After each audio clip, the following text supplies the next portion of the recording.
There is a version of David Beckham that the world has always seen coming. The tailored suit, the fragrance campaign, the cover shoot, the perfectly placed free kick, bending into the top corner from 40 yards, crowd already rising before it lands. That version of Beckham is curated, controlled, deliberately presented. But there is another version, quieter, less visible, that has been building something in the background for 30 years. A collection of machines that tells a different story. Not the sponsored story, not the brand story. The one that started with a Volkswagen Golf he bought as a teenager and ended up selling to raise money for a children's hospital. The one where his wife buys him a $300,000 car to cheer him up after a lost game. The one where a 17-year-old from East London falls in love with British engineering and never quite gets over it. This is that story. The man and the machine. Beckham grew up in Leytonstone, East London. His father was a kitchen fitter with a Manchester United obsession who passed it directly to his son. The family was not wealthy. His first car, a Volkswagen Golf, was modest even by the standards of a young professional footballer. He kept it for years, longer than he needed to, and when he eventually sold it, the money went to Great Ormond Street Children's Hospital. That detail matters, because it establishes something that runs beneath every car in his collection. Beckham's relationship with vehicles is personal. They mark moments. They carry meaning. This is not a man who buys status symbols and leaves them in climate-controlled storage. His garage, split across homes in London and Miami, is more like a private autobiography than a showroom. The car that came before the fame. Long before the sponsorship deals and the fashion collaborations, Beckham's first serious performance car was a Porsche 911 Carrera. He bought it in his early Manchester United days, when the first real money was arriving and the options were suddenly real. The 911 was a natural first move for a young British man discovering what a proper driver's car felt like. Rear engine, rear-wheel drive, a machine that demands something from you and rewards it when you give it. He would later own a 911 Turbo and a third 911 variant. He kept coming back to it. But even as the Porsche era ran its course, he was already looking toward Britain, the Aston Martin he shipped to Spain.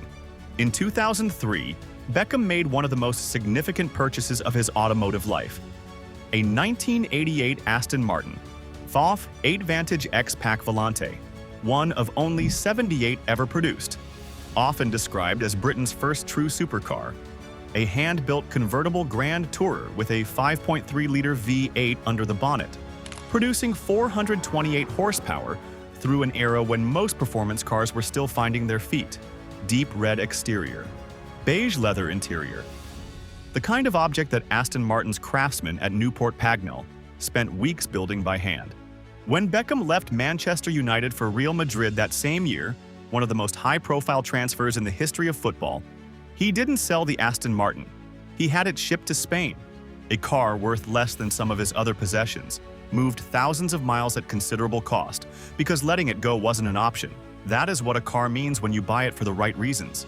The Ferrari that arrived as a love letter. Victoria Beckham has, on more than one occasion, turned to a luxury car as the language of affection.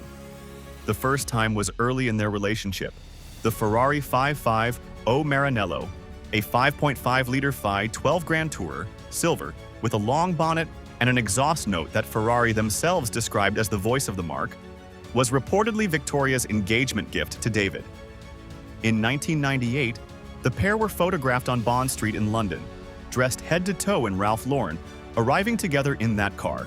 It was the clearest single image of what Beckham was becoming, an athlete who operated in fashion's world as comfortably as sports.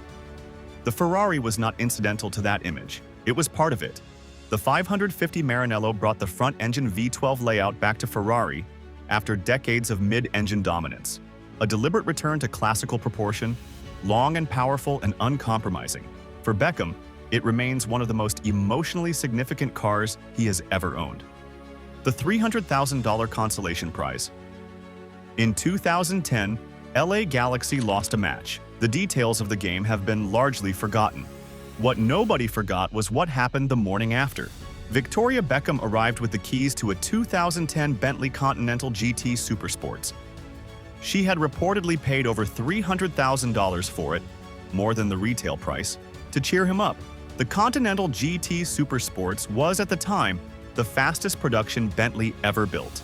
A 6.0-liter twin-turbocharged W12, producing 621 horsepower, capable of 0 to 60 in 3.7 seconds.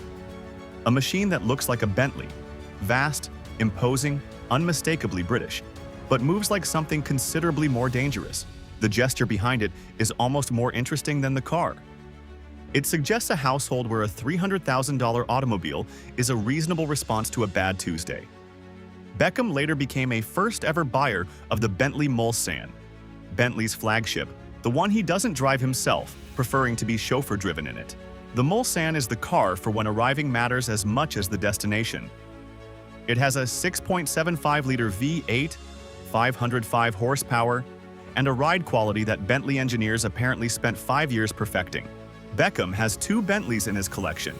Between them, they represent almost every register of British luxury: the visceral and the serene, the McLaren and the father-son ritual.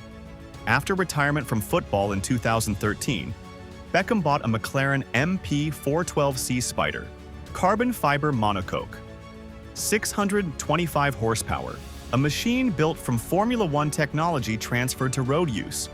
The 12C was McLaren's first road car since the legendary F1, and it carried that weight deliberately.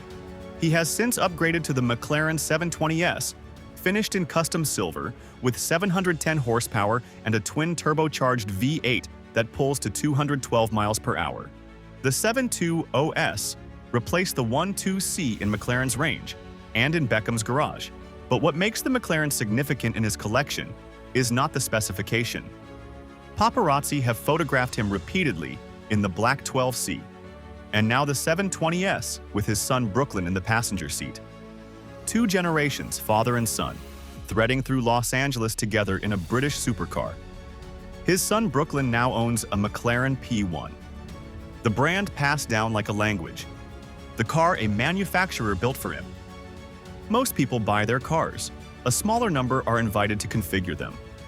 A very small number are asked to help design them and then handed the finished product as a thank you.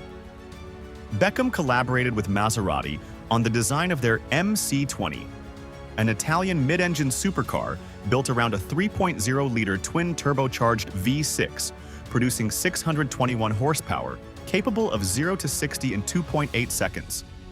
He requested it in black. He made multiple personalized design modifications. And when the work was complete, Maserati gave him the car. It is, in every meaningful sense, a one-off, a production MC20 built to specifications that exist nowhere else, in a garage that it arrived at as a gift from the people who made it. The car that almost nobody knows about. At the top of the collection sits a Rolls-Royce Phantom drop-head coupe. Not the standard model, the black edition. Only 25 were ever produced globally. An all-black exterior, matching custom wheels, a 6.75-liter V12 that produces so much torque, the official figures barely seem worth stating. Beckham was spotted in this car in Los Angeles with his youngest daughter Harper, then barely a year old, a 25-unit limited edition Rolls-Royce, driving through Beverly Hills with a baby in the back. It is, in its way, a perfect Beckham image. Extreme luxury used with complete normalcy, as if the most remarkable thing about the afternoon was the weather. The car is worth somewhere north of $500,000. It is one of 25, and it belongs to a man who started with a Volkswagen Golf that he sold for charity. That distance from the Golf to the Phantom, in a single lifetime, that is the real story of David Beckham's garage.